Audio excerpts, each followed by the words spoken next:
Bonjour les pros de l'IMO, très courte vidéo cette semaine.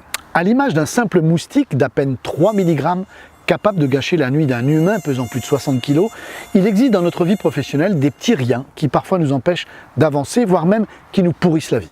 Alors, petite piqûre de rappel, bénéfique cette fois, pour tenter de débusquer les petits éléments perturbateurs, souvent infimes, qui nous empêchent de réussir.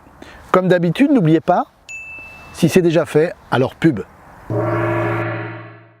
Rejoignez l'équipe de Dominique. Il vous fera bénéficier de son expérience, de ses formations et des outils du réseau AOSIMO. Vous toucherez 85% sur toutes vos ventes. Voici donc 5 attitudes qui virevoltent couramment autour de nous, telles des anophèles prêts à nous inoculer de manière sournoise leur salive et nous conduire tout droit vers l'échec. Liste hélas non exhaustive, mais ô combien symptomatique des maux qui frappent plus d'un professionnel de l'immobilier, mais également de nombreux autres dans divers métiers. Première attitude, celle qui consiste à vouloir éviter à tout prix de sortir de sa zone de confort.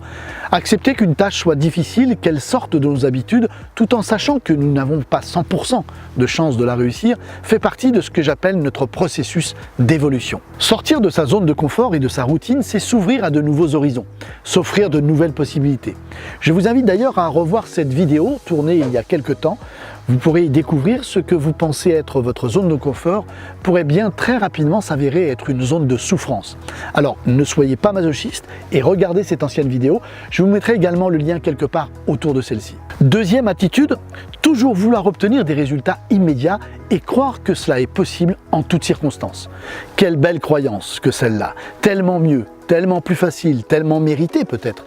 Hélas, comme le dit le proverbe, Paris ne s'est pas fait en un jour, alors soyez patient, faites preuve de ténacité, step by step, comme on dit, le résultat est au bout du chemin. Troisième attitude, tout remettre au lendemain. Celle-ci, on la connaît bien. Bizarrement, elle ne concerne pas toutes les tâches, mais uniquement celles que l'on redoute, celles que l'on n'aime pas et plus généralement, toutes celles qui nous font peur. Oui, c'est bien celle qu'on appelle la procrastination.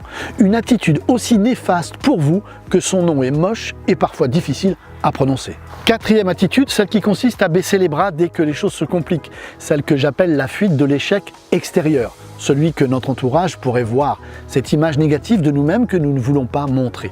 Et si le véritable échec, c'était justement la fuite? Celui qui se manifeste à chaque fois que nous fuyons, celui qui au fil du temps finit par ronger l'estime de soi et réduire nos futures chances de réussite. Enfin, dernière attitude que nous verrons aujourd'hui, très répandue également celle-ci. Trouver un bouc émissaire à chaque fois que ça va mal, blâmer les autres, accuser la terre entière de tous nos maux sans jamais se remettre véritablement en question. Tout du moins en apparence, car tôt ou tard on finit par s'apercevoir et comprendre que nos difficultés viennent de nos comportements plutôt que de ceux des autres. La chute est violente, il est difficile de s'en remettre en général. Alors si vous vous reconnaissez dans au moins l'une de ces 5 attitudes, alors rien n'est perdu pour vous. J'espère que ma piqûre de rappel vous servira à identifier votre ennemi, réagissez rapidement, corrigez-vous. Aucune erreur n'est fatale dans notre métier, bien au contraire. Elles sont le plus souvent bénéfiques et c'est grâce à elles que nous évoluons. On se retrouve la semaine prochaine pour une nouvelle vidéo. À très vite. AOSIMO, réseau de mandataires spécialistes en immobilier. Un pack complet à 85 €, une réversion de 85% sur toutes vos affaires.